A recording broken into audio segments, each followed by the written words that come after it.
All right. Another NWA Powerrr episode. I'm going to be honest here. I don't know how many more I'm going to do of this because I'm not saying I'm bored with it, but I'm not sure if anybody else really cares. Now, I could be, even if no one cares, I'm just going to do it because I love it. Well, I like it, but it doesn't mean I love it. Because as I watch this show, this is what, the third episode I've seen now, or the fourth? What is it, third or fourth? I think this is the fourth episode I've done. The first one was an overview. No, third. This is the third episode I've seen NWA. And what I've seen doesn't give me a lot of confidence. Let me make this quick. When you look at NWA, as it stands with its new form, you wonder, who are they catering to? Are they catering to the really old fans? Because that's what it really looks like. It looks like they're just catering to the really old 90s and early 2000s fans. Not to the 80s fans. Because if you look at the 2019 and 18 version of NWA, that was the 80s version of NWA that many people loved. This version doesn't feel like it. It just doesn't. It doesn't feel nothing like it. It doesn't feel as important as it did when Nick Aldis was a part of it, when Eli Drake was there, when Kratos was there, when Ricky Starks was there, and several other people. It just doesn't feel as important as it did then. Now, of course, they lost a lot of momentum because of the COVID-19. Let's make that clear. They lost a lot of it. But it feels like whoever was important for the NWA is gone. And what could make the NWA better is not there. Even EC3. EC3, who is known to be a very great wrestler, great talker, he doesn't feel important. But let me go through this and I'll explain myself. Now, the World Tag Championship. Not the World US Tag Championships. But the World Tag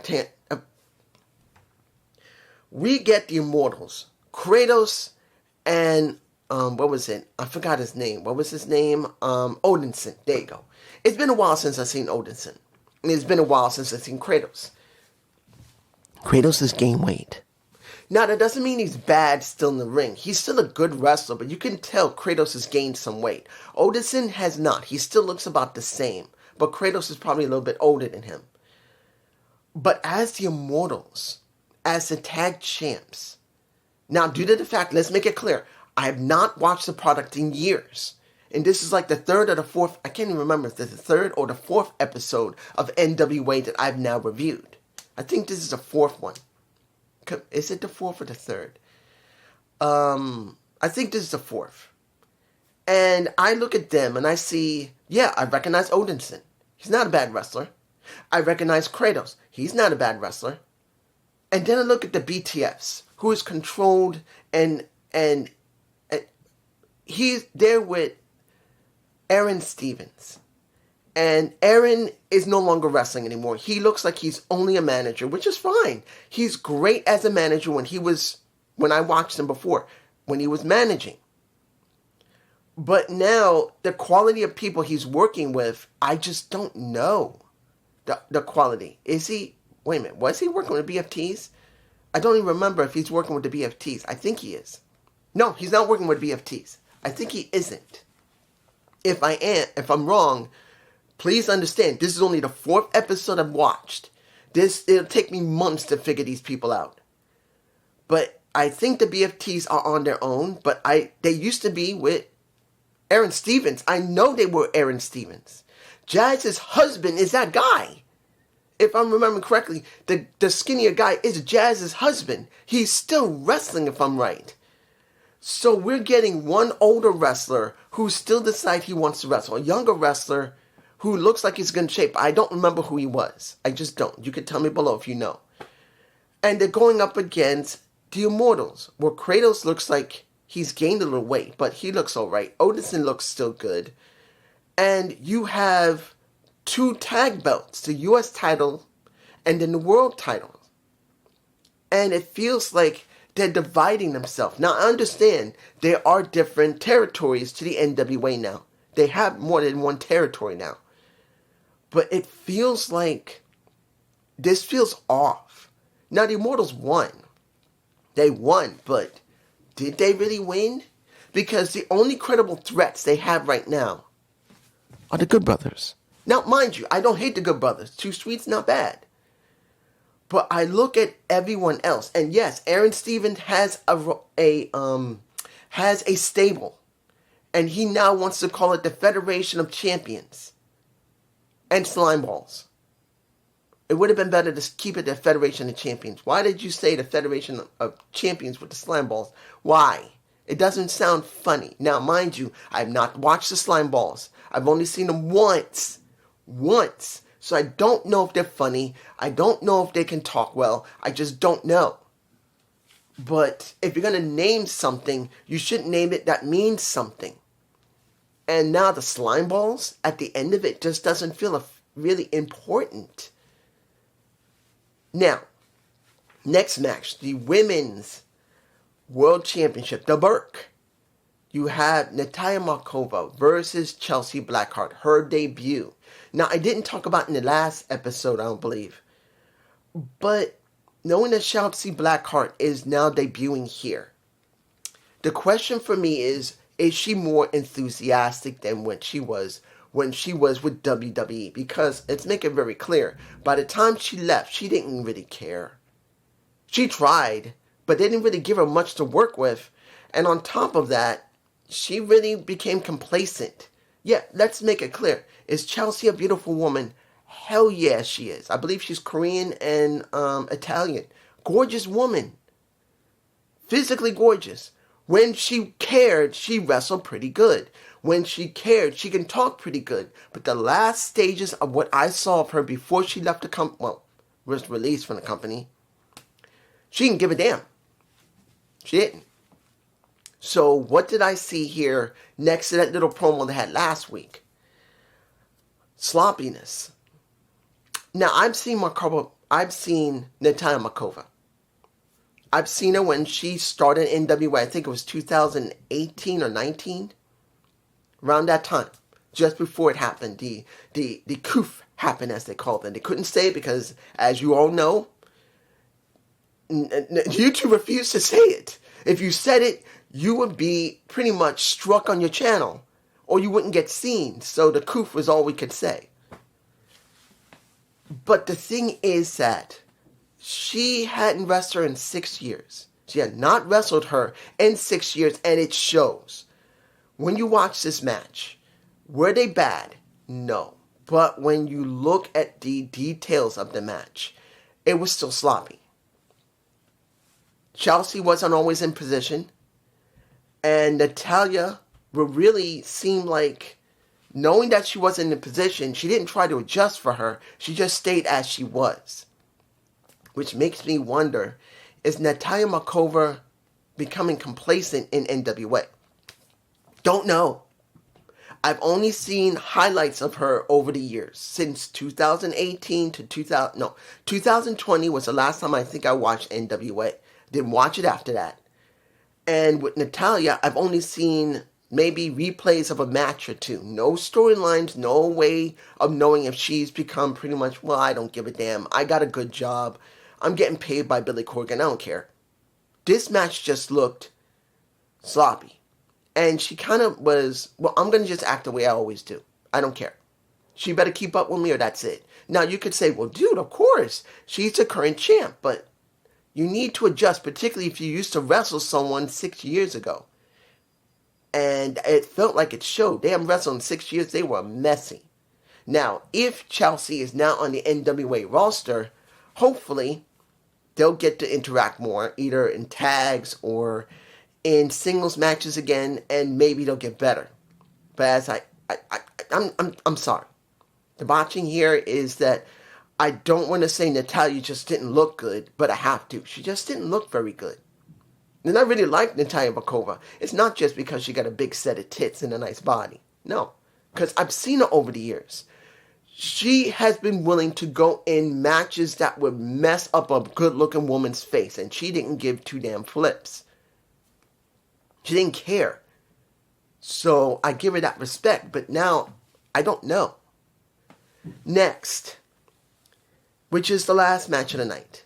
Which would be originally Tom Latimer versus what is his name? Silas Mason. I believe that's his name. No, Silas Manson or Mason. And it's for the NWA World Heavyweight Championship. Now, here's the thing. That didn't happen. We had Matt Cardona, who on the last couple of episodes I watched was getting angry that Billy, every time when he tries to talk to him, because he wants a rematch, because he had the title to have a rematch, the entitlement of it, he couldn't catch him. So what did he do? He nailed Tom and said, I'm going to do this now. You said supposedly what I missed. You said that whenever I get in that ring, it is for a title match. I'm in the ring, give me my title match, and then they switched it to a pickle barrel, what was it? Pickle barrel street fight. Why a pickle barrel? There was no pickle barrels there. Why don't you just say a straight street fight? Why? Well, I don't know. Maybe something I'm missing because of how long it's been since I didn't watch the product. Maybe they have some type of work with Cracker Barrel, because they do have the Crocker Cup. I know about that. But maybe they work with, what, Cracker Barrel? And they'll do something mentioning them in some way? I don't know. But we get a street fight now. Now, at one point, Trevor Murdoch shows up. Now, he was in a match before a few weeks ago when he went up against, who did he go up against? Hammerstone, who now also debuts in NWA.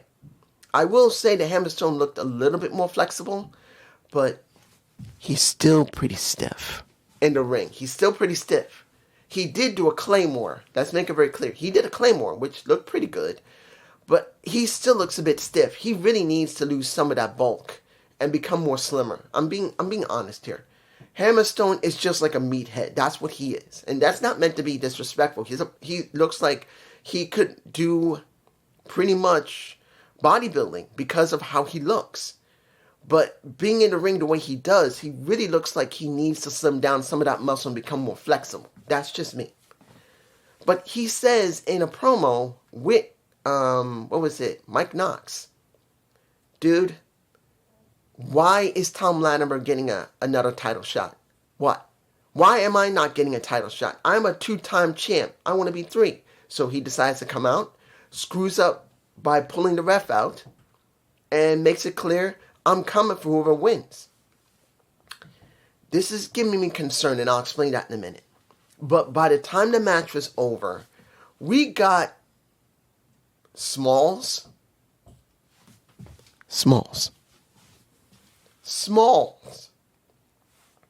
a midget wrestler who comes out, who's supposedly the enforcer to... It's in my face. If I'm putting an image in there, it's just this one. He nutshots Mason. Doesn't really do anything until Matt Cardona nutshots him. Then, as they're fist bumping, Matt Cardona and Smalls, he nutshots him as well. What? This is why I'm saying I don't know a lot here. I don't know if Smalls is really important to the show. I don't know if he's just basic comic belief. I don't know if he is important to the show. I just know that he just came out and nutshot both wrestlers in this tag match. Well, not why did I say tag match? It was almost like a tag match when it came from Matt Cardona and Smalls, because he nailed him, but then he nails Matt, and then he leaves. Dressed in wrestling attire. He's not dressed in regular clothes. He's dressed as a wrestler, Smalls. So I don't know if he wrestles all the time or not. I don't know if they have even midget wrestling in NWA now. I don't. I just know this just happened, and in the end, Smalls managed to win. No, not Smalls. I think the reason I'm botching here is that I don't know what to make of this. Yeah, Mason wins. Sorry, not Manson. Mason wins. But the thing that gets me, even though he did it in a submission, even though the match wasn't that bad, I'm confused about if this product is really good or not. Look, we had, a couple of weeks ago, we had a Kazanins, if I'm remembering, going against Pretty in Power. Because they were both from 2 different territories of the NWA. two men facing two women. And I'm like, okay, they didn't win. Thank goodness for that. If Pretty and Power had won flat out, it would look bad. But they had to struggle, the Kazanins, to do it, including with their dad, who is the colonel. But then you hear these women now going back to talking about women, talking about the Hex, which is fine, talking about the, EMTA, I believe that's what they're called. I can't remember the names right now. I have to get used to these people. Even though it's been 3 or 4 episodes, I wasn't really, it takes me time to get into something. But then it's like, how many teams do they actually have for the tag championships? How many women do they have for these championships? For the women's Burke, for the tag titles, do they have enough women? Because as it stands, Helga, or what's her name? Helga did not look like she can handle even lifting up one of the Hex. And I'm like, I don't know. I'm like, this show wasn't bad. I'm not saying it was bad. I'm not. Manson talked pretty well in the last couple of weeks. Tom talked pretty well in the last couple of weeks. Tom nailed Manson after the match just to get back at him not being able to get what he wanted, which was possibly his title back. But then, wouldn't it have been better to go after Matt Cardona? But he went after Manson, and he didn't go after Cardona. And it feels disjointed. It feels like, if you look at NWA for what it is right now, you're going to say, dude, this just feels old. I'm not kidding. It feels old. Look, Tom Latimer is not a bad wrestler. I like him. You got Kratos. He's not bad. You got Odinson. He's not bad. Yes, you got that staple of the Federation of Champions. Because they got the U.S. title and they got the U.S. tag titles. They got the national title. Fine. What is it? National title or TV title? No, they got one guy that has the national title, another guy that got the TV title, and they got the U.S. titles. So, I don't know if there's anybody else. And it feels like it's lacking bodies. Look, I'm not expecting them to have a huge amount of wrestlers. I'm not saying that, but it doesn't feel like there's any important wrestlers there. Yes, Aaron Stevens is a staple. Kratos was a staple. Odinson was a staple. Yeah, you can say Tim Storm on commentary is a staple, but with the staple that you had before the COVID-19, who do you got that's new? I've heard what has happened over the years with NWA. That a lot of people left. Yes, you still got EC3, but he doesn't feel important in the Grail. Maybe it's due to the fact, and I want to make this clear. Again, I've only seen maybe 3 or 4 episodes. I think it's only 3 episodes I've seen, not 4. I'm sorry. I've seen the overview. I saw one match after that, and now I think I've seen another match. I think I've seen 3. If I'm wrong, you could tell me I've done 4 because I don't remember at this moment. But I'm like, where is the life in NWA? It doesn't feel like it. I don't know how many more episodes I'm going to do with NWA. I may stop and try maybe MLW if I can watch it. Or something entirely different. I don't know yet. Only thing I do know, there's something missing in NWA. But it's just me. Peace.